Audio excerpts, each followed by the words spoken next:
Delegates and friends, today, the 19th of September, 1893, is the 9th day of the World's Parliament of Religions. We have had the privilege of listening to many distinguished speakers from the world over address us on a variety of subjects. The time is at hand to now listen to the great monk from India, Swamy Vivekananda, read his paper on Hinduism. Ladies and gentlemen, Swamy Vivekananda. From the high spiritual flights of the Vedanta philosophy, of which the latest discoveries of science seem like echoes, to the low ideas of idolatry with its multifarious mythology, the agnosticism of the Buddhists and the atheism of the Jains, each and all have a place in the Hindu's religion.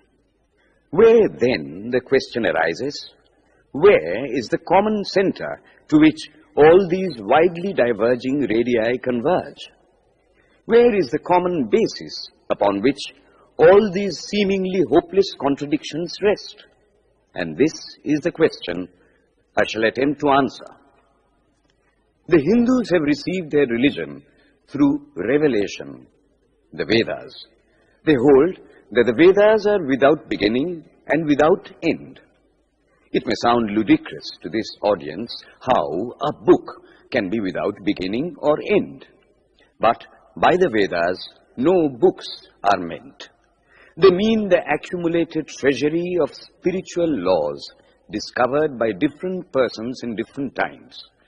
Just as the law of gravitation existed before its discovery and would exist if all humanity forgot it, so is it with the laws that govern the spiritual world. The moral, ethical, and spiritual relations between soul and between individual spirits and the Father of all spirits were there before their discovery and would remain even if we forgot them. The discoverers of these laws are called rishis, and we honor them as perfected beings. I'm glad to tell this audience that some of the very greatest of them were women. Here it may be said that these laws, as laws, may be without end, but they must have had a beginning. The Vedas teach us that creation is without beginning or end. Science is said to have proved that the sum total of cosmic energy is always the same. Then, if there was a time when nothing existed, where was all this manifested energy? Some say it was in a potential form in God. In that case, God is sometimes potential and sometimes kinetic, which would make him mutable. Everything mutable is a compound, and everything compound must undergo that change which is called destruction. So, God would die, which is absurd. Therefore, there never was a time when there was no creation. If I may be allowed to use a simile, creation and creator are two lines without beginning and without end, running parallel to each other. God is the ever-active providence by whose power systems after systems are being evolved out of chaos, made to run for a time and again destroyed. This is what the Brahmin boy repeats every day. The sun and the moon the Lord created like the suns and moons of previous cycles. And this agrees with modern science. Here I stand, and if I shut my eyes and try to conceive my existence, what is the idea before me? The idea of a body. Am I then nothing but a combination of material substances? The Vedas declare, no. I am a spirit living in a body. I am not the body. The body will die, but I shall not die. Here am I in this body. It will fall, but I shall go on living. I had also a past. The soul was not created, for creation means a combination, which means a certain future dissolution. If then the soul was created, it must die. Some are born happy, enjoy perfect health with beautiful body, mental vigor, and all wants supplied. Others are born miserable. Some are without hands or feet. Others again are idiots and only drag on a wretched existence. Why, if they are all created, why does a just and merciful God create one happy and another unhappy? Why is he so partial? Nor would it matter in the least to hold that those who are miserable in this life will be happy in a future one. Why should a man be miserable even here in the reign of a just and merciful God? In the second place, the idea of a creator God does not explain the anomaly, but simply expresses the cruel fiat of an all-powerful being. There must have been causes then, before his birth, to make a man miserable or happy, and those were his past actions. Are not all the tendencies of the mind and the body accounted for by inherited aptitude? Here are two parallel lines of existence, one of the mind, the other of matter.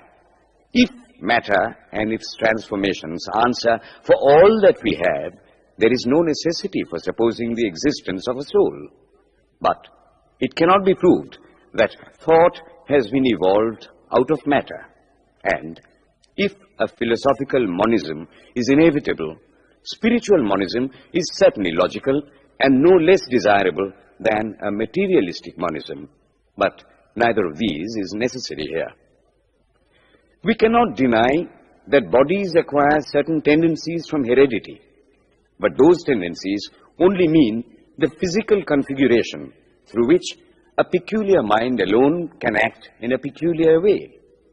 There are other tendencies peculiar to a soul caused by his past actions, and a soul with a certain tendency would, by the laws of affinity, take birth in a body which is the fittest instrument for the display of that tendency. This is in accord with science, for science wants to explain everything by habit, and habit is got through repetitions. So, repetitions are necessary to explain the natural habits of a newborn soul, and since they were not obtained in this present life, they must have come down from past lives. There is another suggestion. Taking all these for granted, how is it that I do not remember anything of my past life? This can be easily explained. I am now speaking in English. It is not my mother tongue. In fact, no words of my mother tongue are now present in my consciousness. But let me try to bring them up. And they rush in. That shows that consciousness is only the surface of the mental ocean, and within its depths are stored up all our experiences. Try and struggle. They would come up, and you would be conscious even of your past life. This is direct and demonstrative evidence. Verification is the perfect proof of a theory, and here is the challenge thrown to the world by the rishis. We have discovered the secret by which the very depths of the ocean of memory can be stirred up. Try it, and you would get a complete reminiscence of your past life. So then, the Hindu believes that he is a spirit. Him the sword cannot pierce, him the fire cannot burn, him the water cannot melt, him the air cannot dry. Is nowhere, but whose center is located in the body, and that death means the change of the center from body to body. Nor is the soul bound by the conditions of matter. In its very essence, it is free, unbounded, holy, pure, and perfect. But somehow or other, it finds itself tied down to matter, and thinks of itself as matter. Why should the free, perfect, and pure being be thus under the thraldom of matter, is the next question. How can the perfect soul be deluded into the belief that it is imperfect? We have been told that the Hindus shirk the question and say that no such question can be there. Some thinkers want to answer it by positing one or more quasi-perfect beings and use big scientific names to fill up the gap. But naming is not explaining. The question remains the same. How can the perfect become the quasi-perfect? How can the pure, the absolute, change even a microscopic particle of its nature? But the Hindu is sincere. He does not want to take shelter under sophistry. He is brave enough to face the question in a manly fashion, and his answer is, I do not know. I do not know how the perfect being, the soul, came to think of itself as imperfect, as joined to and conditioned by matter. But the fact is a fact for all that. It is a fact in everybody's consciousness that one thinks of oneself as the body. The Hindu does not attempt to explain why one thinks one is the body. The answer that it is the will of God is no explanation. This is nothing more than what the Hindu says, I do not know. Well then, the human soul is eternal and immortal, perfect and infinite, and death means only a change of center from one body to another. The present is determined by our past actions, and the future by the present. The soul will go on evolving up or reverting back from birth to birth and death to death. But here is another question. Is man a tiny boat in a tempest, raised one moment on the foamy crest of a billow and dashed down into a yawning chasm the next, rolling to and fro at the mercy of good and bad actions, a powerless, helpless wreck in an ever-raging, ever-rushing, uncompromising current of cause and effect, a little moth placed under the wheel of causation, which rolls on, crushing everything in its way, and waits not for the widow's tears or the orphan's cry? The heart sinks at the idea. Yet, this is the law of nature. Is there no hope? Is there no escape? Was the cry that went up from the bottom of the heart of despair. It reached the throne of mercy, and words of hope and consolation came down and inspired a Vedic sage, and he stood up before the world and in trumpet voice proclaimed the glad tidings. Hear ye, children of immortal bliss, even ye that reside in higher spheres.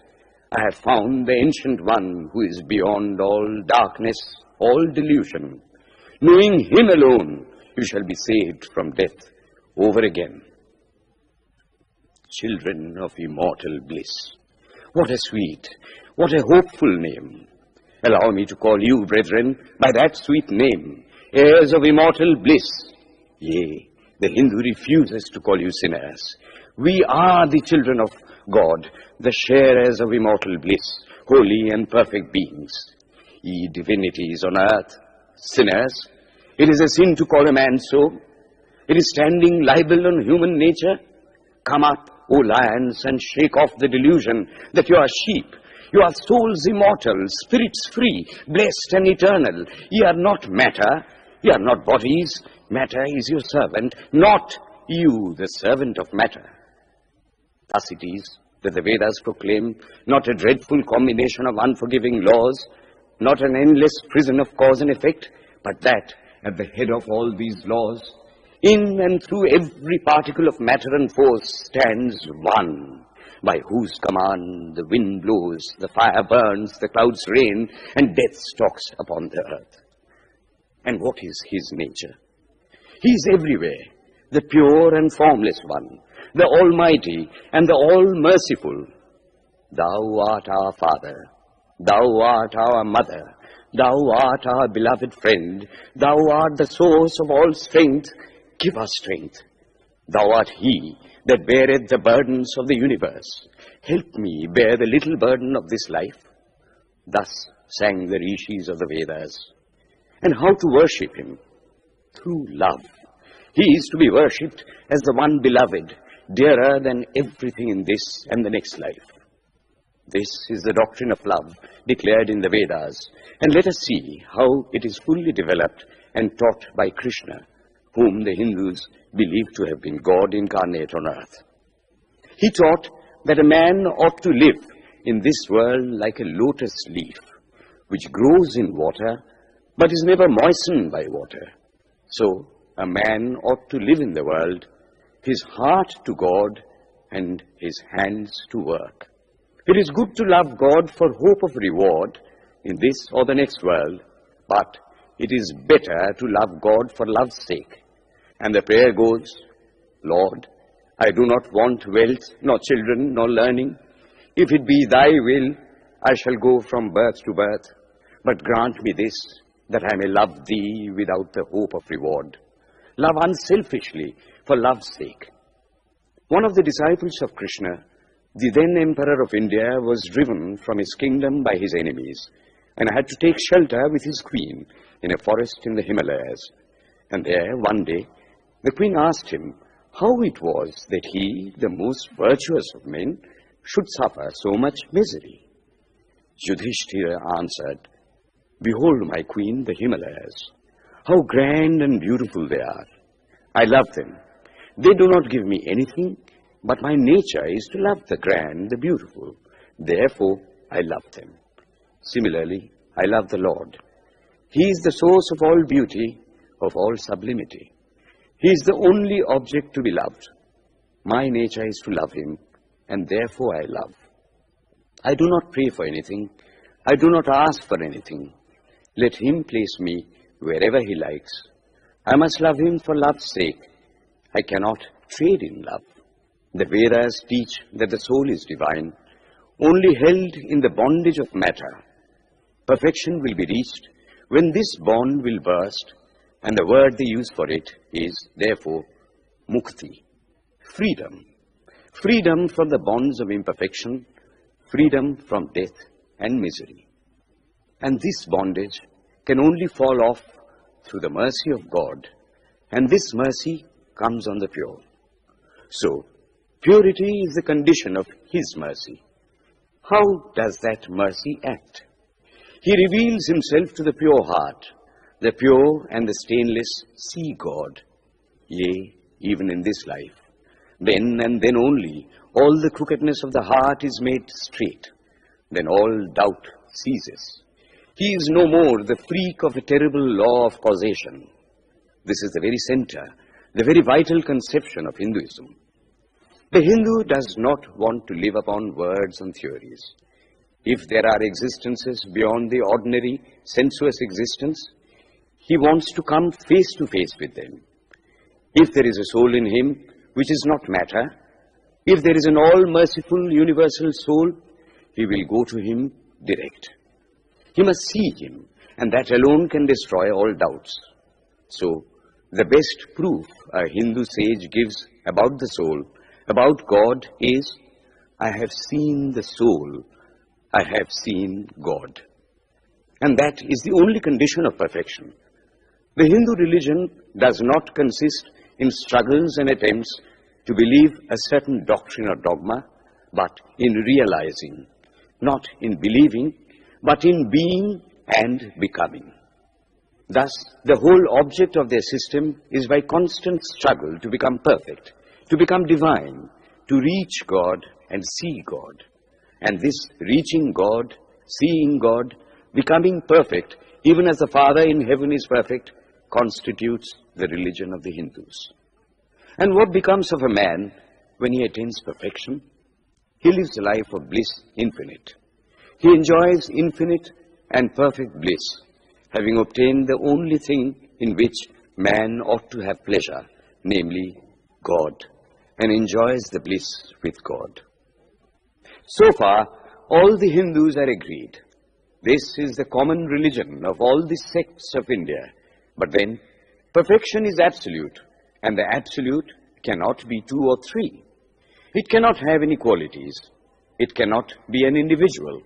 And so, when a soul becomes perfect and absolute, it must become one with Brahma, and it would only realize the Lord as the perfection, the reality of its own nature and existence, the existence absolute, knowledge absolute, and bliss absolute.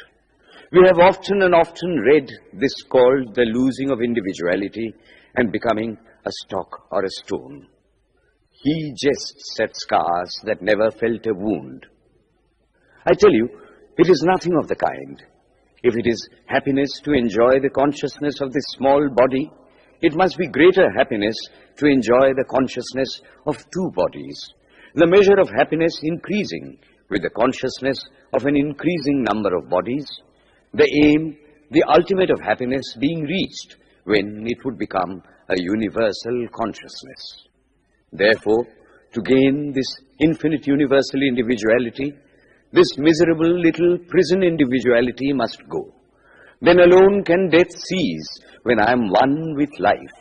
Then alone can misery cease when I am one with happiness itself.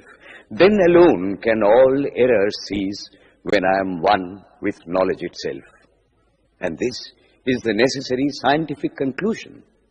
Science has proved to me that physical individuality is a delusion, that really my body is one little continuously changing body in an unbroken ocean of matter, and Advaita, or unity, is the necessary conclusion with my other counterpart, soul.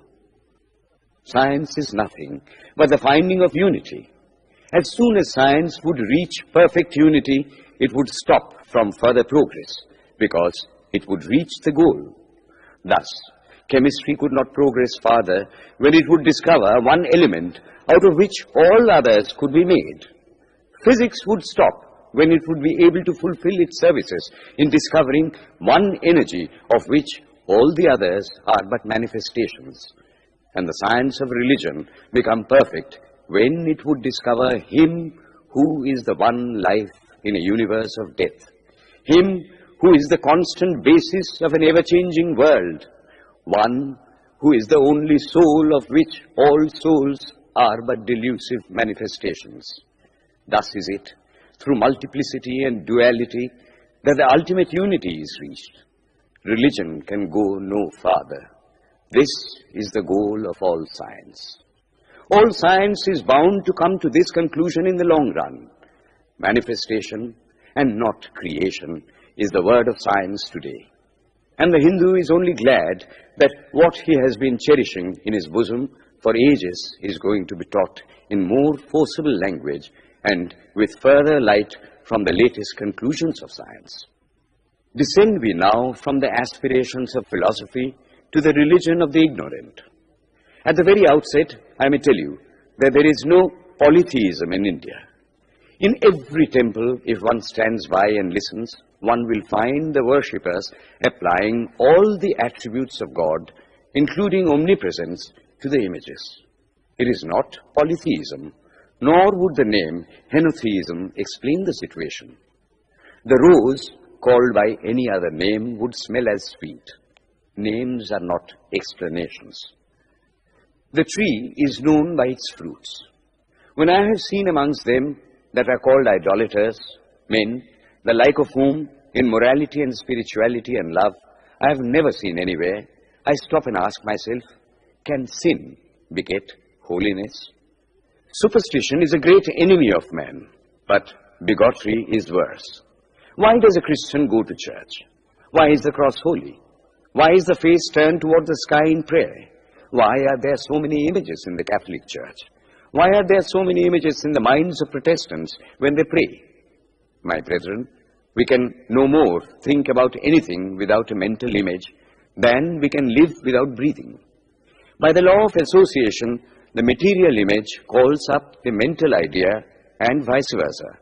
This is why the Hindu uses an external symbol when he worships. He will tell you it helps to keep his mind fixed on the being to whom he prays.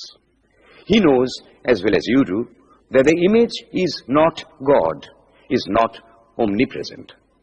After all, how much does omnipresence mean to almost the whole world? It stands merely as a word, a symbol.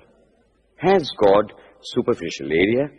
If not, when we repeat that word omnipresent, we think of the extended sky or of space. That is all. As we find that somehow or other, by the laws of our mental constitution, we have to associate our ideas of infinity with the image of the blue sky or of the sea, so we naturally connect our idea of holiness with the image of a church, a mosque, or a cross. The Hindus have associated the ideas of holiness, purity, truth, omnipresence, and such other ideas with different images and forms. But with this difference, that while some people devote their whole lives to their idol of a church and never rise higher, because with them religion means an intellectual assent to certain doctrines and doing good to their fellows. The whole religion of the Hindu is centered in realization. Man is to become divine by realizing the divine. Idols or temples or churches or books are only the supports, the helps of his spiritual childhood, but on and on he must progress. He must not stop anywhere. External worship, material worship, say the scriptures, is the lowest stage. Struggling to rise high, mental prayer is the next stage. But the highest stage is when the Lord has been realized. Mark, the same earnest man who is kneeling before the idol tells you, him the sun cannot express, nor the moon, nor the stars, the lightning cannot express him, nor what we speak of as fire. Through him they shine. But he does not abuse anyone's idol or call its worship sin. He recognizes in it a necessary stage of life. The child is father of the man. Would it be right for an old man to say that childhood is a sin or youth is a sin? If a man can realize his divine nature with the help of an image, would it be right to call that a sin? Nor, even when he has passed that stage, should he call it an error. To the Hindu, man is not traveling from error to truth, but from truth to truth, from lower to higher truth. To him, all the religions, from the lowest fetishism to the highest absolutism, mean so many attempts of the human soul to grasp and realize the infinite, each determined by the conditions of its birth and association, and each of these marks a stage of progress. And every soul is a young eagle soaring higher and higher, gathering more and more strength till it reaches the glorious sun. Unity in variety is the plan of nature, and the Hindu has recognized it. Every other religion lays down certain fixed dogmas and tries to force society to adopt them. It places before society only one coat which must fit Jack and John and Henry all alike. If it does not fit John or Henry, he must go without a coat to cover his body. The Hindus have discovered that the absolute can only be realized or thought of or stated through the relative, and the images, crosses and crescents are simply so many symbols, so many pegs to hang spiritual ideas on. It is not that this help is necessary for everyone, but those that do not need it have no right to say that it is wrong, nor is it compulsory in Hinduism. One thing I must tell you, idolatry in India does not mean anything horrible. It is not the mother of harlots. On the other hand, it is the attempt of undeveloped minds to grasp high spiritual truths. The Hindus have their faults, they sometimes have their exceptions, but mark this, they are always for punishing their own bodies and never for cutting the throats of their neighbors. If the Hindu fanatic burns himself on the pyre, he never lights the fire of inquisition. And even this cannot be laid at the door of his religion any more than the burning of witches can be laid at the door of Christianity. To the Hindu, then, the whole world of religions is only a traveling, a coming up of different men and women through various conditions and circumstances to the same goal.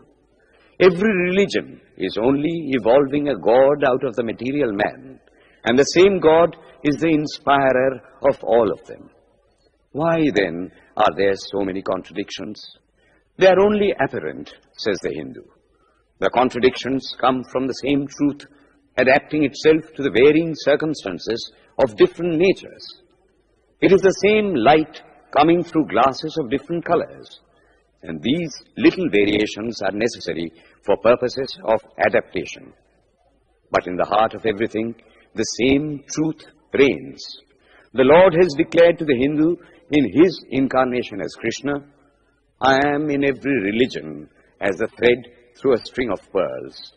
Wherever thou seest extraordinary holiness and extraordinary power raising and purifying humanity, know thou that I am there. And what has been the result? I challenge the world to find throughout the whole system of Sanskrit philosophy any such expression as that the Hindu alone will be saved and not others. Says Vyasa, we find perfect men even beyond the pale of our caste and creed. One thing more, how then can the Hindu, whose whole fabric of thought centers in God, believe in Buddhism, which is agnostic, or in Jainism, which is atheistic? The Buddhists or the Jains do not depend upon God, but the whole force of their religion is directed to the great central truth in every religion, to evolve a God out of man. They have not seen the Father, but they have seen the Son, and he that hath seen the Son hath seen the Father also. This, brethren, is a short sketch of the religious ideas of the Hindus. The Hindu may have failed to carry out all his plans, but if there is ever to be a universal religion, it must be one which will have no location in place or time, which will be infinite like the God it will preach, and whose sun will shine upon the followers of Krishna and of Christ, on saints and sinners alike, which will not be Brahminic or Buddhistic, Christian or Mohammedan, but the sum total of all these, and still have infinite space for development, which in its Catholicity will embrace in infinite arms and find a place for every human being, from the lowest groveling savage, not far removed from the brute, to the highest man towering by the virtues of his head and heart almost above humanity, making society stand in awe of him and doubt his human nature. It will be a religion which will have no place for persecution or intolerance in its polity, which will recognize divinity in every man and woman, and whose whole scope, whose whole force will be centered in aiding humanity to realize its own true divine nature. May he, who is the Brahma of the Hindus, the Ahura Mazda of the Zoroastrians, the Buddha of the Buddhists, the Jehovah of the Jews, the Father in heaven of the Christians, give strength to you to carry out your noble idea. The star arose in the east. It traveled steadily towards the west, sometimes dimmed and sometimes effulgent, till it made a circuit of the world. And now it is again rising on the very horizon of the east, the borders of the sun pole, 1,000-fold more effulgent than it ever was before.